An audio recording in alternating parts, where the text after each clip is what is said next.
Perkenalkan, nama saya Tito Harinata, NIM 210500081. Pada kesempatan ini saya akan menjelaskan resume saya dan terdapat yang berjudul tanggung jawab pengangkutan laut, yang dimana saya sudah membuat beberapa subbab. Yang pertama yaitu mengenai pengangkutan laut Indonesia sebenarnya telah diatur dalam KUHD dan Undang-Undang Nomor 17 Tahun 2008 tentang pelayaran. Dan juga dalam pasal 7 mengatur mengenai jenis angkutan. Yang pertama yaitu angkutan dalam negeri, luar negeri, angkutan rakyat dan angkutan khusus. Yang pertama yaitu angkutan dalam negeri. Angkutan dalam negeri itu sudah terdapat dalam pasal 8 Undang-Undang Nomor 17, yaitu angkutan dalam negeri dilakukan oleh pengusaha angkutan laut nasional dengan menggunakan kapal berbendera Indonesia, berkewarganegaraan Indonesia, dan kapal asing tidak digunakan untuk melakukan transportasi di wilayah tersebut. Lalu angkutan luar negeri merupakan angkutan kegiatan dalam angkutan laut dalam luar negeri atau dalam dilakukan oleh perusahaan internasional maupun perusahaan nasional.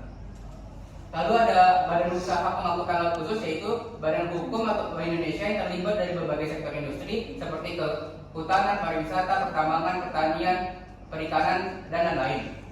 Selanjutnya ada kegiatan angkutan laut pelayan rakyat sebagai usaha masyarakat yang bersifat tradisional dan merupakan bagian dari angkutan di perairan, mempunyai peran dan karakteristik tertentu. Lalu masuk ke perjanjian pengangkutan, yang dimana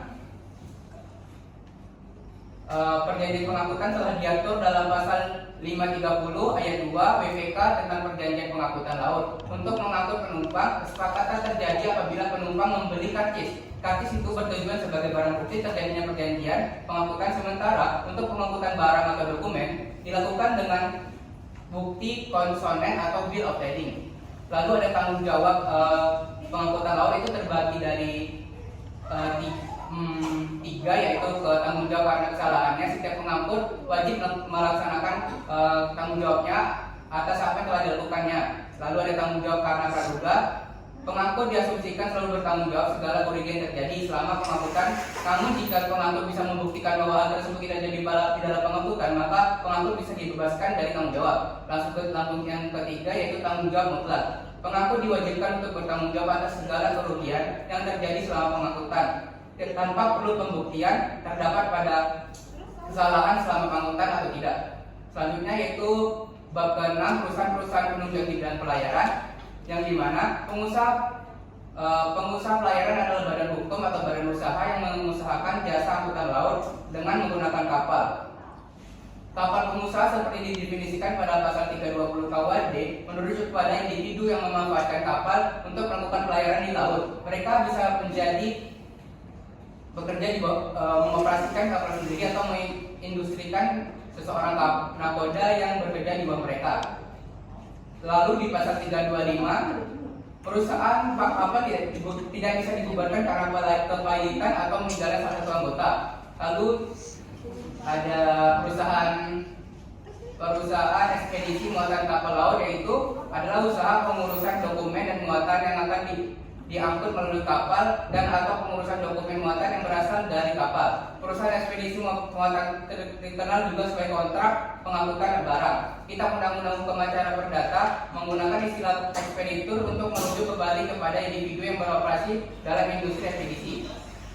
Lalu yang terakhir ada perusahaan bongkar muat, yang dimana perusahaan bongkar muat itu didefinisikan sebagai suatu yang dilakukan perusahaan bongkar muat merupakan kegiatan jasa yang bergerak dalam kegiatan bongkar muat, mulai dari kapal terdiri dari kegiatan stevedoring, cargo loading, dan reserving dan refueling.